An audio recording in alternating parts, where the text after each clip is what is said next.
কাকরগাছির মা মনসা মন্দির কলকাতার বুকে মানুষের বিশ্বাস আর ভক্তির এক অনন্য ঠিকানা।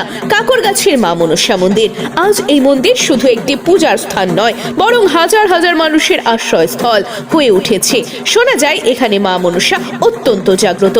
ভক্তদের বিশ্বাস, সত্যিকারের মন থেকে প্রার্থনা করলে মা কখনোই কাউকে খালি হাতে ফেরান না। প্রতিদিন সকাল থেকে রাত পর্যন্ত ভক্তদের ভিড় লেগেই থাকে। কেউ আসে দুঃখ দূর করতে, কেউ আসে অসুখ থেকে মুক্তির আশায়, আবার কেউ আসে শুধুই মায়ের আশীর্বাদ দিতে। অনেকের মুখে শোনা যায় অসম্ভব রোগ থেকে মুক্তি মিলেছে এখানে প্রার্থনা করে। কেউ ফিরে পেয়েছে হারানোর শক্তি, কেউ বা জীবনের নতুন দিশা। বিশেষ করে মঙ্গলবার ও শনিবার মন্দিরে থাকে ভক্তদের ঢল। ধূপ, প্রদীপ আর মন্ত্রোচ্চারণে ভরে ওঠে চারপাশ। এক অপার্থিব পরিবেশ তৈরি হয়, যেন মা নিজেই উপস্থিত আছেন। আপনি যদি জীবনের কোনো সমস্যায় জর্জরিত থাকেন, একবার অন্তত মন থেকে ডাকুন জয় মা মনসা, আর বিশ্বাস রাখুন মা আপনার পাশে আছেন। জয় মা মনসা।